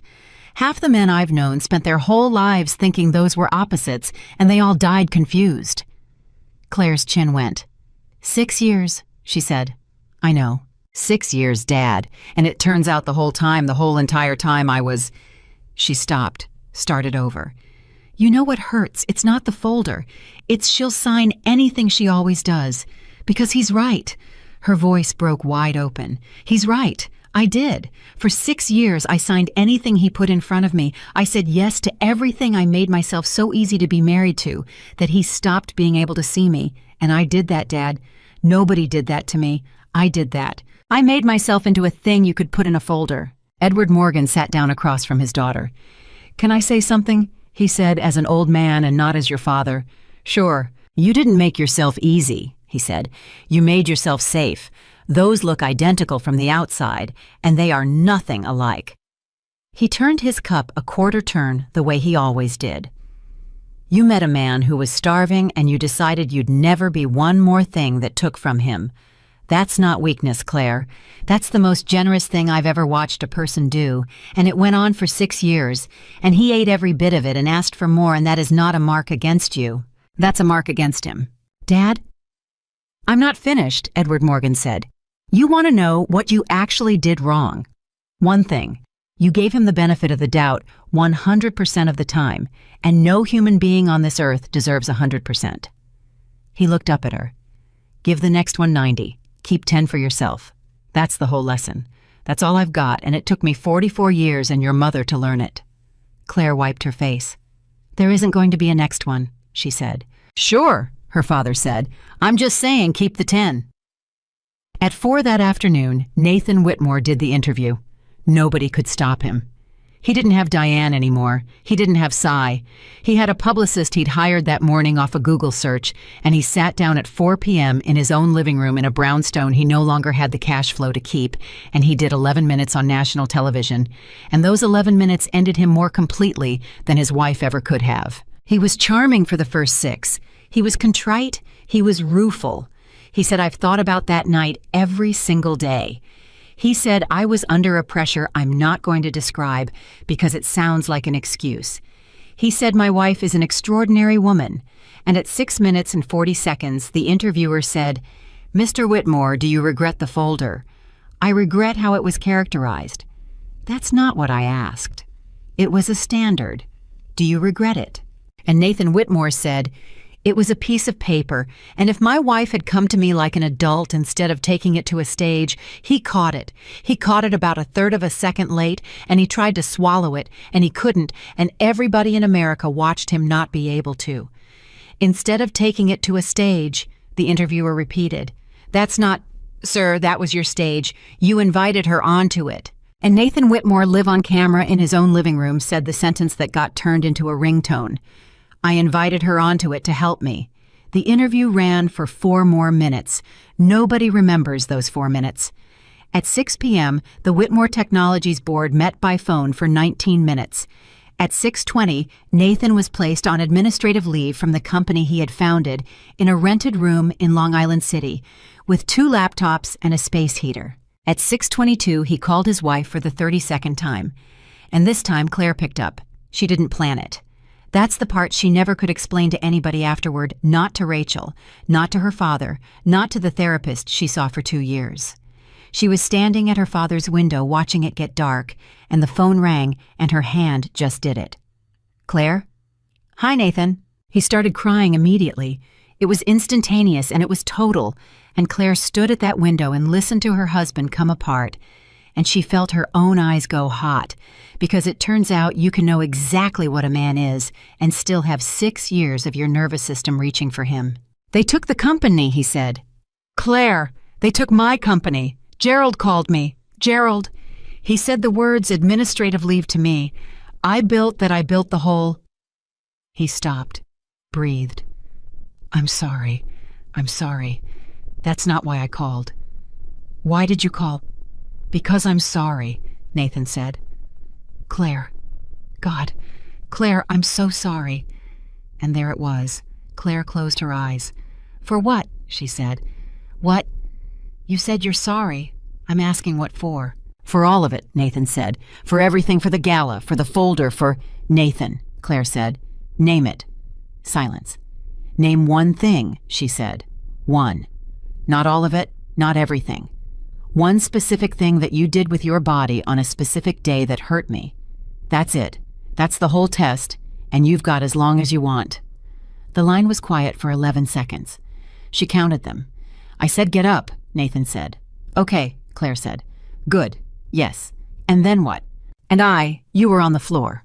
On one knee." "On one knee," he said. "And I didn't." And his voice went. And for 1 second, 1 single second, Claire Morgan heard something in her husband that she had never heard in 6 years. Something raw and small and true. And it said, "I didn't give you my hand."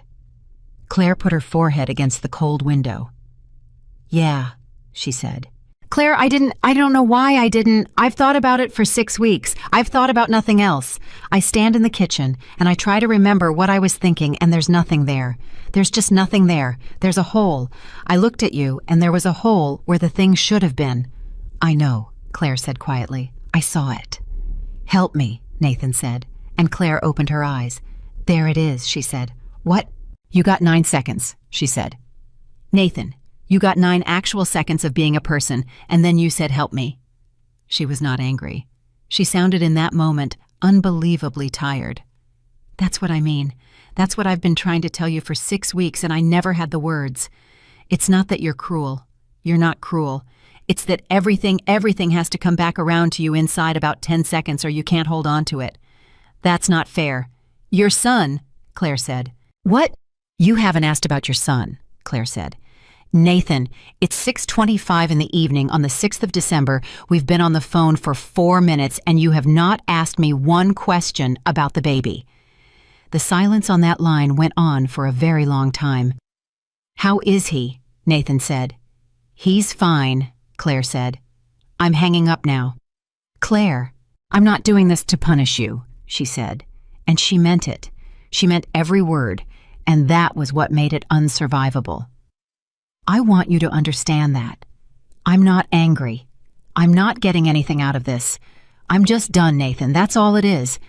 6 years ago, you asked me for 4 hours in a bar about a business plan, and you never asked me for anything again, and I stayed anyway, and now I'm going to go have a baby. Please don't hang up." "Goodbye, Nathan," Claire said.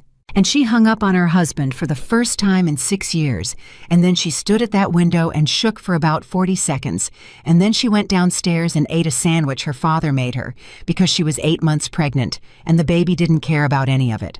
Her son was born on the 19th of December at 4:12 in the morning. 7 pounds 1 ounce, 21 hours of labor. Rachel Bennett on one side and Edward Morgan in the corridor the entire time because he would not sit down, 71 years old, pacing a hospital hallway for 21 hours in the same bad suit, and a nurse tried 3 separate times to get him to take a chair, and he said every time, "No thank you, ma'am." Claire named him James after her mother's father. She did not give him the name Whitmore. She thought about it for 11 days beforehand, and she thought about it in that room while she waited, and what she landed on, she said out loud to Rachel at 3 in the morning, between contractions. "It's not to take something from Nathan," she said. "Claire, no, listen. Listen to me, this matters." She was gripping the rail. "If I do it to take something from Nathan, then Nathan's still in it. He's in the middle of it forever. My son's name would be about him." She breathed through it. "I want James to have a name that has nothing to do with the worst thing that ever happened to his mother." Rachel Bennett, who had not cried once in 19 years of practicing law, put her head down on the bed rail.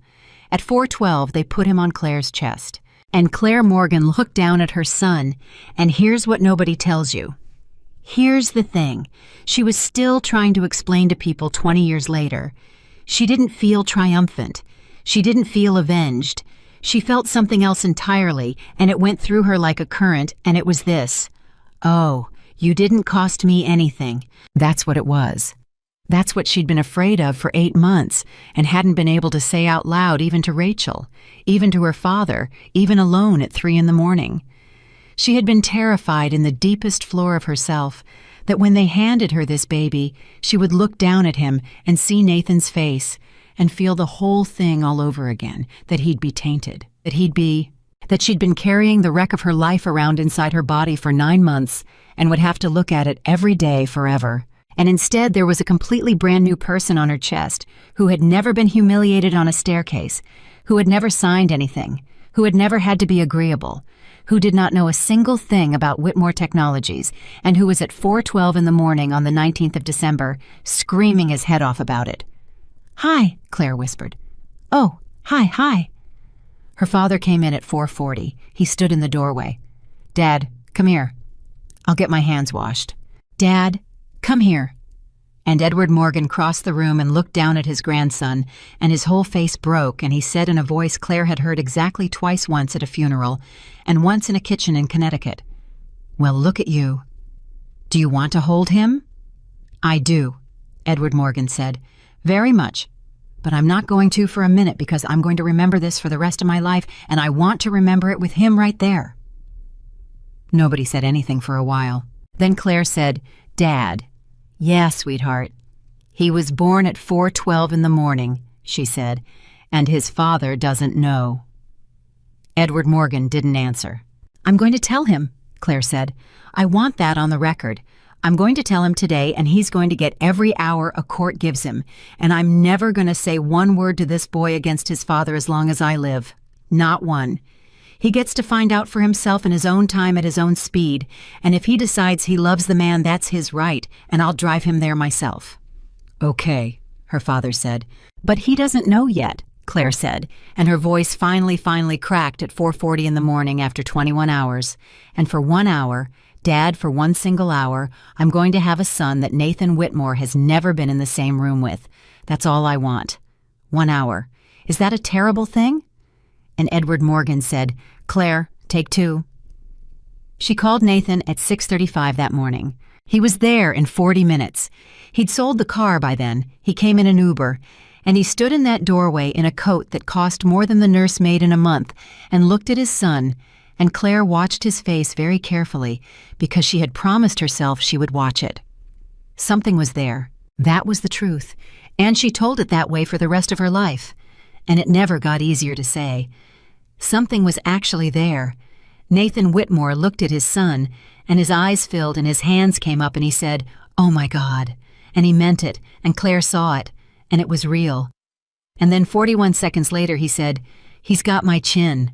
And Claire Morgan closed her eyes and knew with absolute finality that it was never going to be different. It was never going to be different for one day of that boy's entire life. Not because Nathan didn't love him. He did. In whatever way Nathan Whitmore was capable of loving anything, he loved that baby. It was just that 41 seconds was all he had. "Do you want to hold him?" Claire said, and Nathan said, "Can somebody get a picture?" The divorce took 14 months. It was ugly, and then it wasn't, and Claire never talked about the ugly part publicly. Not once, not in 11 interviews, not in the book she eventually didn't write. Rachel Bennett handled it. Nathan fought over things that made no sense and conceded things that did, and in month 9 his lawyer sent over a proposal so aggressive that Rachel called Claire at 11 at night and said, "I need you to say the word and I will end him." And Claire said no. "Claire, he's asking for—" "I know what he's asking for." "Then let me—" "Rachel," Claire said, "in 20 years my son is going to be old enough to pull the file. He can do it. It's public. And one day, he's going to sit in a room by himself and read every single thing his mother did to his father." She was quiet a second. "I want that boy to read it and find out his mother was fair. That's worth more than the money. That's worth more than anything in that file." Rachel didn't say anything. "Give him what he's legally owed," Claire said. "Not $1 less, and then I'm done." The company went into a restructuring in April. Whitmore Technologies got bought at 11 cents on the dollar by a firm that stripped the name off the building within a week. Gerald Vance stayed on the board. Sam Ferreira, who had a call on the 9th of December and had by his own account enjoyed it enormously, retired the following spring and sent Claire a note that said only 34 years. "Best vote I ever cast." SF Nathan Whitmore ended up in Austin. He was fine. That was the thing nobody wanted to hear, and Claire always told them anyway. He wasn't in a gutter. He got a job at a company he didn't own, making a very good living, and he was, from everything Claire ever heard, extremely well liked there. He was charming. He'd always been charming. He came to New York 11 times a year and took his son to the zoo and posted about it. He never got another $1 billion, and he never stopped believing he was about to. And once 3 years later at a wedding, a man Claire didn't know cornered her by the bar and said, "You're the woman who blew up her husband." And Claire said, "No, I'm not." "Sure you are. I saw the video." "You saw a man refuse to give his wife his hand," Claire said. "And then you saw 11 months of other people deciding what that meant. I didn't blow up anything. I said 4 true sentences in a normal voice." She picked up her drink. The rest of it was just people who'd been waiting a long time to hear somebody say them. But all of that came later. In the meantime, there were 400 emails, and then 4,000. And then by the second week of January, there were 19,000 emails sitting in a folder on a laptop in Connecticut. And Claire Morgan sat down at her father's kitchen table at 11 o'clock at night with a 3-week-old on her chest and started reading them. And she read for 6 hours, and around 5 in the morning, Edward Morgan came down in his robe and found his daughter crying so hard she couldn't see the screen. "Sweetheart." "They're all the same," Claire said. "Claire." "Dad, they're all the same." She turned the laptop toward him. "Every single one, 19,000 women, and they all say the same 4 things. They say he did it to me too. They say I didn't have a father. They say I couldn't afford a lawyer." She wiped her face with her wrist. "And they all say the same last line, Dad. Every one of them. You want to know what it is?" Edward Morgan sat down. "I stayed." Nobody said anything. Then Claire Morgan looked at her father across a kitchen table at 5 in the morning with her son asleep on her chest, and she said, "I had a father who wrote a clause. I had a friend who was a lawyer.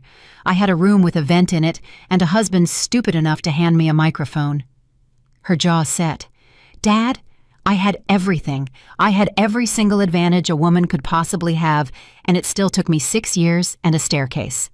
She closed the laptop. "What about the ones who don't have any of it?" she said. Edward Morgan didn't answer that question for 11 days.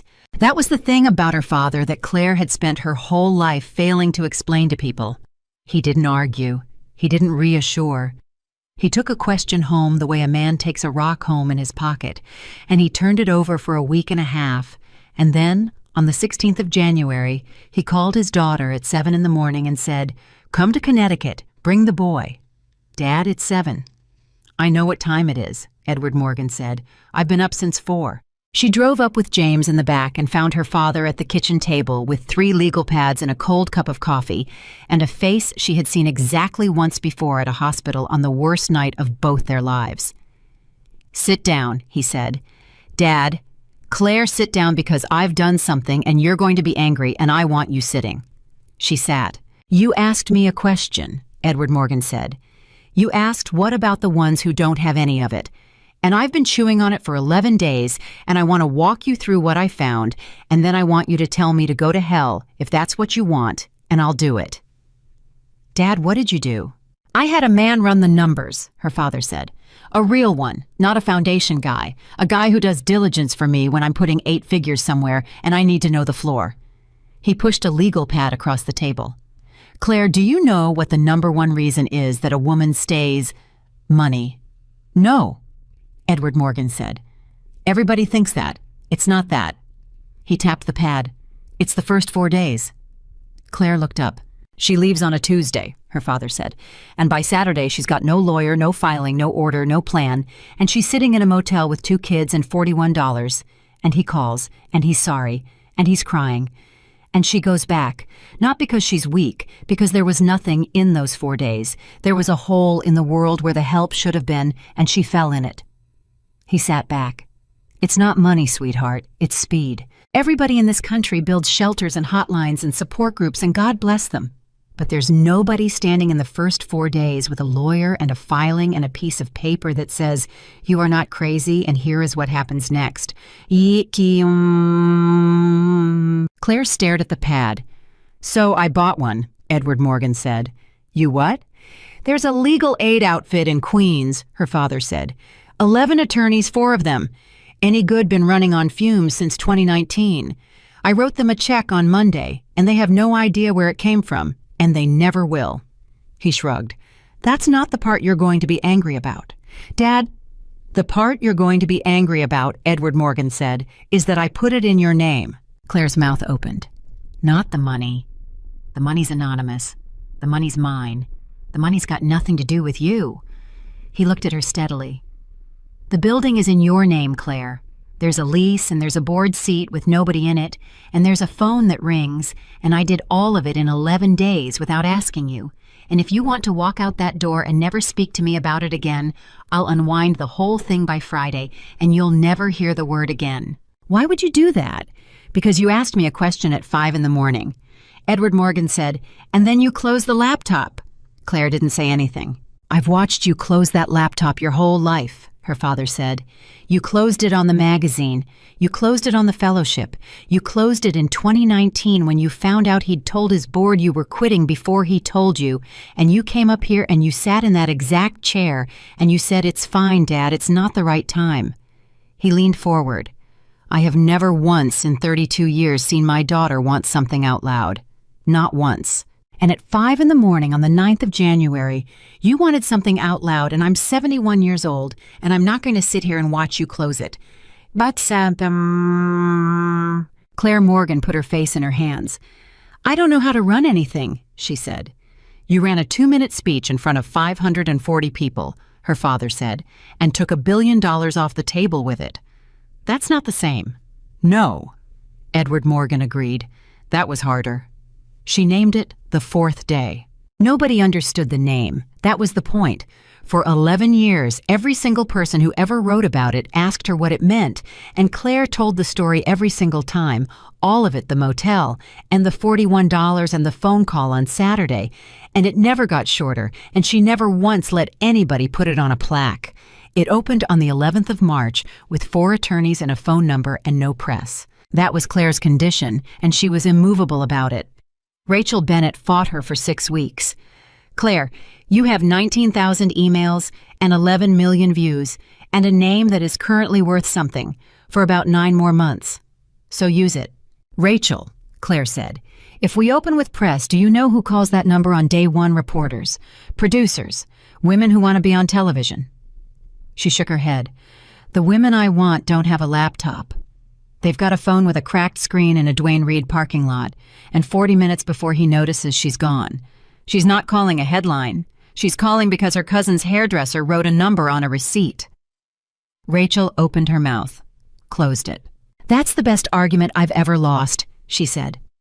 The phone rang 11 times the first week. Claire answered 9 of them herself because there was nobody else, and because she didn't know yet that you can't do that no human being can absorb that at volume and stay standing. She learned. It took 4 months and one very bad night in August, and a woman named Deborah who called from a gas station in Yonkers and then stopped calling, and Claire looked for that woman for 6 years and never found her, and she never got over it. Not once. Not ever. "You can't do this," Rachel told her in the office at 11 at night in month 5. "I'm fine." "Claire, you're not sleeping. You've got a 9-month-old. You took 11 calls today." "Rachel, if I don't take them, who?" "Somebody who isn't you," Rachel said. "That's the whole answer. That's the entire answer. And you've known it for a month, and you won't say it out loud, and you know why. Because you think if you're not personally bleeding, then it doesn't count." She was almost shouting. "That's him, Claire. That's the exact thing he taught you, that you're only worth what you give away." Claire went very still. "Say that again," she said. "Claire." "No, say it again, slowly." And Rachel Bennett said it again, slowly, and Claire Morgan sat in a folding chair in a rented office in Queens at 11 o'clock at night and understood that she had gotten out of the marriage and taken the marriage with her. She hired a director in November. The woman's name was Diane Kessler. Rachel found out by text and called 11 seconds later. "Are you insane?" "Probably." "Claire, that woman, called you an asset in a conference room." "Yes." "She wrote you a script." "Yes." "And she is the single most cold-blooded operator I have ever met in 20 years of—" "Yes," Claire said. "Rachel, yes, all of it. And do you know what else she is?" She was smiling. Rachel could hear it. "She's the only person on this earth who knows exactly how they do it. Diane Kessler spent 20 years teaching men like Nathan how to look like men who aren't Nathan. She built the machine Rach. She knows every bolt in it." Silence. "And she quit at 9:02, Claire said. 2 minutes before I went up. Nobody made her. Nobody was watching. Nobody would have ever known." Her voice changed. "She did it in the dark, Rachel. That's the only kind that counts." The line was quiet a long time. "If she burns you," Rachel said, "I will end her." "I know you will," Claire said.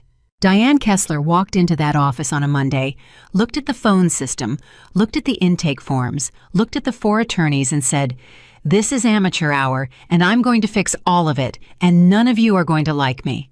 She was there for 19 years. And in year 2, she did the thing that Claire never could have done, the thing Claire didn't even know was a thing, which was that Diane Kessler went to every general counsel at every firm in Manhattan she had ever done a favor for, and she called in 20 years of them in 11 months, and by the end of it, the 4th day, had 140 pro bono attorneys on a rotation and a promise nobody else in the country could make. The promise was 4 words long, and it was on the wall, and it was the only thing on the wall. Someone within 4 hours. Nathan Whitmore called Claire twice a year for 11 years. She always took it. That was a rule she made and never broke, and she never fully explained it to anybody, but the closest she ever got was one night when James was 9 and asked her out of nowhere at a dinner table, "Mom, do you hate Dad?" And Claire put her fork down. "No," she said. "Do you like him?" "That's a harder question." "Rachel hates him." "Rachel loves me," Claire said. "And that's a different job. She's allowed." James thought about that. "Grandpa doesn't say anything about him." "No," Claire agreed. "Grandpa's very good at not saying anything. It's basically his superpower." "But do you hate him?" James said. And Claire Morgan looked at her son across a table 9 years old, chin out, absolutely refusing to be handled, and she thought, "Oh, you're not agreeable at all, are you? Thank God." "Your father did something to me," she said, "before you were born that hurt more than anything anybody's ever done, and a lot of people found out about it, and it cost him almost everything he had." She held his eyes. "That's the true story, and you can look up every word. Now here's the part that's mine and not yours. I've decided he's a man with a hole in him. Not a monster.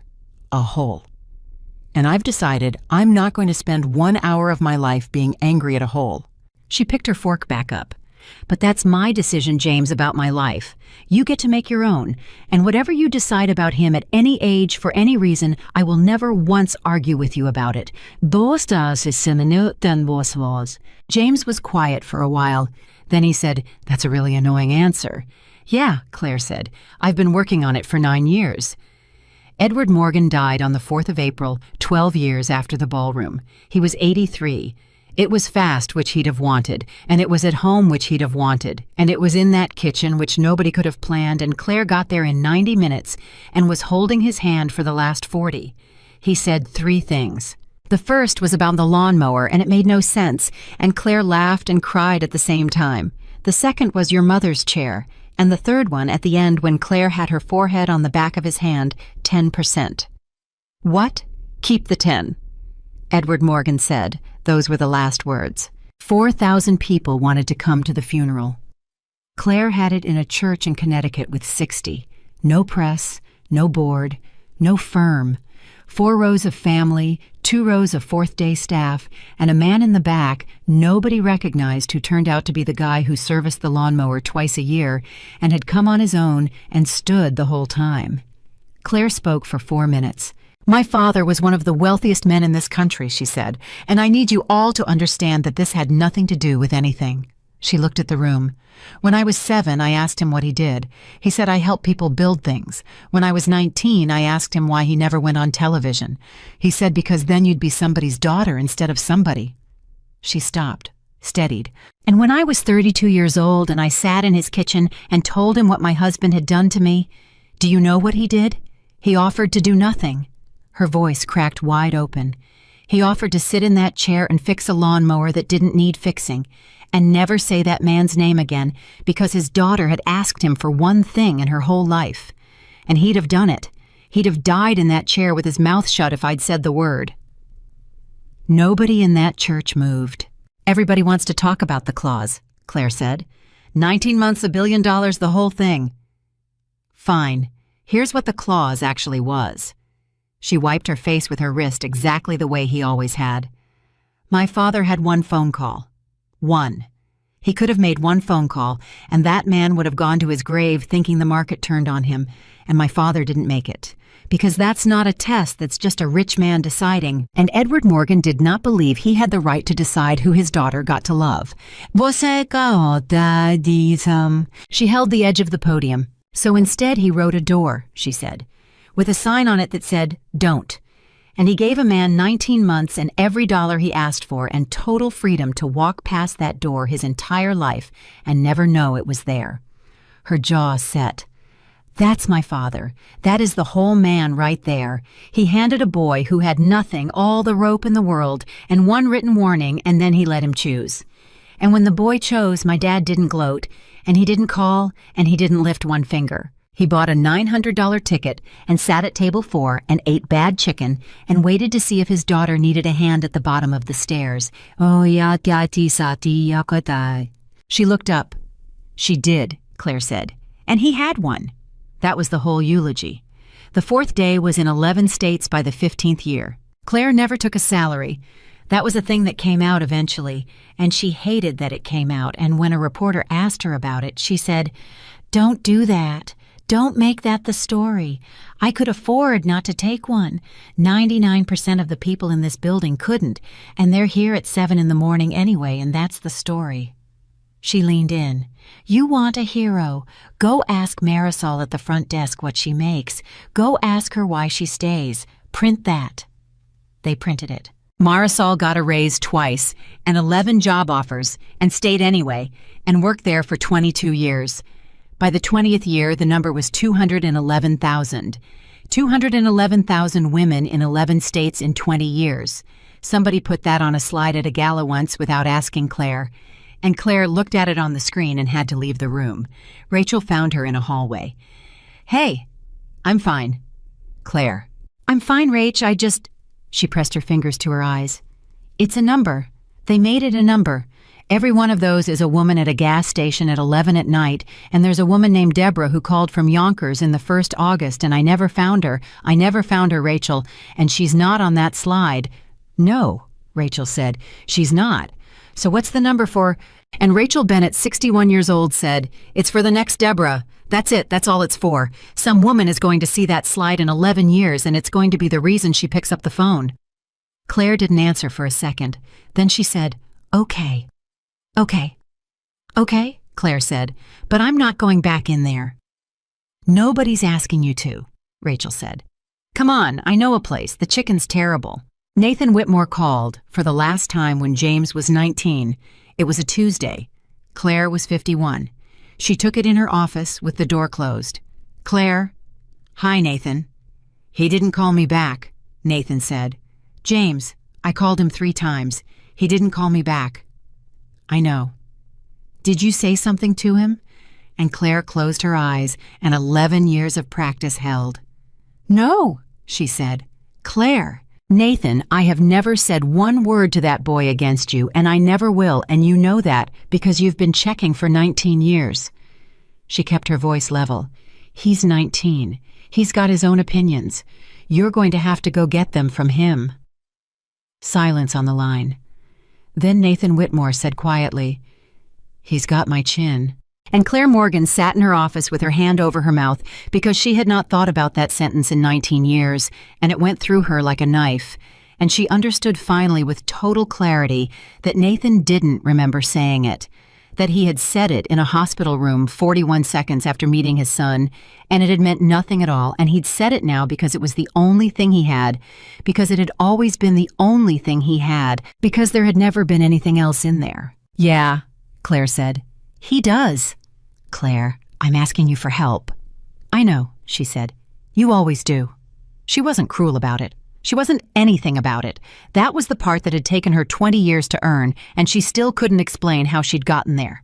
"Nathan," she said, "call him again on Sunday. Don't ask him for anything. Don't tell him about work. Ask him one question about his life and then be quiet for 10 seconds. 10. Count them." She paused. "Can you do that?" "Of course I can do that." "Then do it," Claire said. "And Nathan." "Yeah, that's the whole thing," she said. "That's it. That's the entire thing. That's what it was in the bar in Long Island City. That's what it was on the stairs. It was never money. It was never a clause." Her voice was very gentle. "It was 10 seconds. He didn't call on Sunday." James was 24 when he asked her the last question. They were in Connecticut. It was April. They'd been to the grave the way they went every April, and they were sitting on the porch of the house Claire had never been able to sell, and James said, "Mom, can I ask you something? You're going to hate, always." "Was it worth it?" "Was what worth it?" "The stage," James said. "The 2 minutes. He lost everything and you got—" He gestured at the air. 20 years of a phone that rings. And I've read all of it, every word, and I've never once been able to figure out if you'd do it again." Claire looked at her son for a long time. "That's not the question," she said. "Sure it is." "No," Claire said. "James, listen, everybody asks me that, and I've been answering it for 20 years, and I've been answering it wrong." She turned in the chair. "The question isn't whether I'd get on the stage again. Of course I would. That's easy. 2 minutes and a microphone and 500 people, that's easy, sweetheart. Anybody can be brave for 2 minutes." "Then what's the question?" And Claire Morgan said whether I'd say yes to him again in the bar. James went quiet.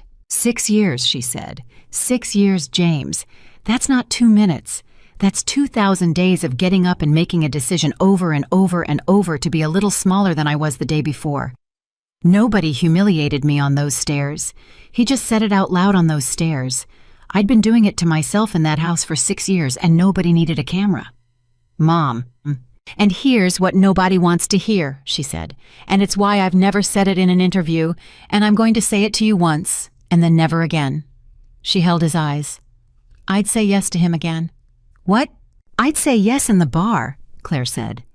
Every single time, because I was 24 and he was hungry and brilliant, and he talked to me for 4 hours about a business plan and never once asked what my father did, and that was the truest 4 hours of my whole young life, and I will not lie about it to make a better story. Her chin came up. He was real that night, James. He was real, and I was real, and it was good. And then he built something, and every single thing he built took a little more of the real out of him. And I watched it happen, and I told myself it was pressure. She sat back. So no, I don't regret the bar. I regret the 400 nights after it when I knew. And I said, he's under a lot of stress. James didn't say anything. You want to know if it was worth it? Claire said. Here's your answer. 211,000 women. And I'd trade every one of them, every single one right now today to have not needed it. She was crying, and she didn't bother to stop. That's the truth. That's the actual truth, and nobody ever puts it on the slide. It wasn't worth it. It was just what happened, and I did the only thing you can do with what happens, which is build something out of it so the next one costs somebody less. Her son reached over and took her hand. That's not annoying, James said. No, he said. That's the first answer you've ever given me that wasn't. Claire laughed wetly. I've been working on it for 24 years, she said. She died at 89. The fourth day was in 31 states by then, and the number was over 1 million, and nobody had said the name Whitmore Technologies out loud in 40 years. Nathan had been gone 11 years by then. He'd died in Austin, well-liked at a company he didn't own, and James had gone to the funeral and stood in the back and came home and sat with his mother in silence for 2 hours, and Claire had never asked him one question about it, not one for the rest of her life. At the end, in that same kitchen, James asked her if she wanted anything. And Claire Morgan, 89 years old, said, "Tell them about the stairs." "Mom, everybody knows about the stairs." "No," she said, "not those stairs, the second ones." James leaned in. "He didn't touch me," Claire whispered. "James, listen. At the bottom. He didn't touch me. He stood there with his hands at his sides for the whole 2 minutes, and he had everything he had one phone call, and he didn't lift a finger because I'd asked him not to." Her eyes were wet and enormous. "And then I said, 'Dad,' and he said, 'I've got you,' and then he put out his hand." "I know, Mom." "Then he waited," Claire said. "That's the whole thing. That's the entire thing. Everybody thinks the story is a billionaire who ended an empire." Her hand tightened on her son's. "It isn't. The story is a man who had all the power in the world and kept his hands at his sides until his daughter asked." She closed her eyes. "That's what a father is," Claire Morgan said. "Not the empire, the waiting." Those were the last words she ever said about any of it, and they were the right ones.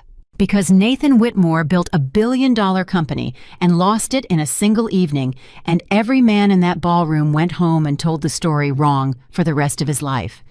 They said it was the father. They said it was the money. They said a billionaire walked into a room and ended an empire, and they said it because it was easier than the truth, and the truth was sitting on one knee on a staircase at 10:15 at night, 7 months pregnant, asking for a hand. He had one. He had two. He kept them both. And that is the only reason he lost everything.